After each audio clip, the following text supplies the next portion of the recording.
muốn gì kia nữa muốn gì kia sai là sai thì cho nó cái đấy 100.000 anh trai áo em áo dơ đấy 100.000 110.000 đấy là kịp áo đấy đúng rồi.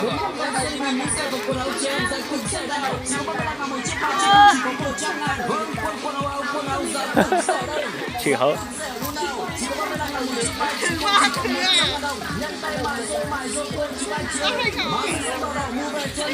cái đấy 35.000 cái em gái ơi đúng rồi.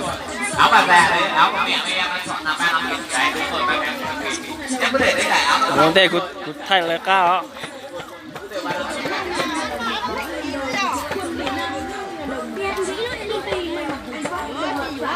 ba lô là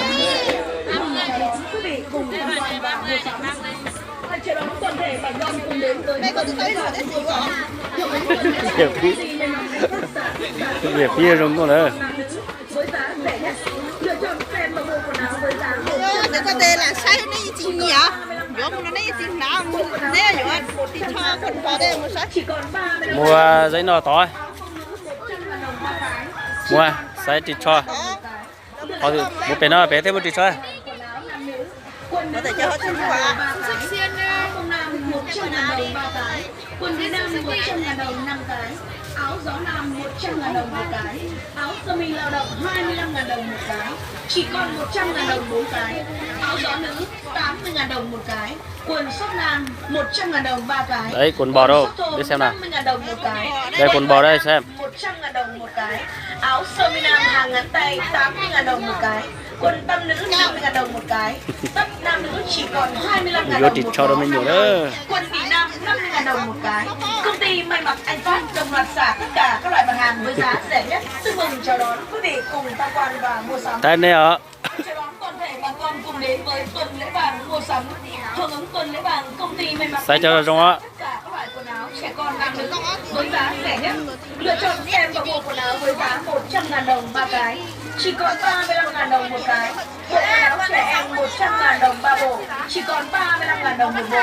Áo công nữ sai cho tôi tông này nó có nó rong coi lựa chọn xem và mua tất cả các mặt hàng quần áo nam nữ. Quần nữ 100.000 đồng 3 cái, áo phông nam 100.000 đồng 3 cái, quần đùi nam 100.000 đồng 5 cái, áo gió nam 100.000 đồng một cái, áo sơ mi lao động 25.000 đồng một cái, chỉ còn 100.000 đồng 4 cái, áo gió nữ 80.000 đồng một cái, quần short nam 100.000 đồng 3 cái, quần short đồ 50.000 đồng một cái, quần vải đan 100.000 đồng một cái. và một sai tên rồi lên này Hàng ngắn tay 80.000 đồng một cái, quần tăm nữ 50.000 đồng một cái, tất nam nữ chỉ còn 25.000 đồng một bó 5 đôi, quần Mỹ Nam 50.000 đồng một cái. Công ty may mặc Anh Phát đồng loạt xả tất cả các loại mặt hàng xem với chỗ giá nào rẻ nhất. có hàng thì Chào đón đi thôi. quý vị cùng tham quan và mua sắm. Chào đón toàn thể bà con cùng đến với tuần lễ vàng mua sắm. Hưởng ứng tuần lễ vàng, công ty may mặc Anh Phát xả tất cả các loại quần áo trẻ con nam nữ với giá rẻ nhất.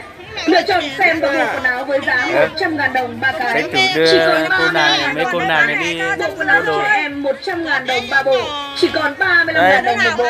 Áo phông nữ 100.000 đồng 3 cái, chỉ còn 35.000 đồng một cái. Lựa chọn xem và mua tất cả các mặt hàng quần áo nam nữ.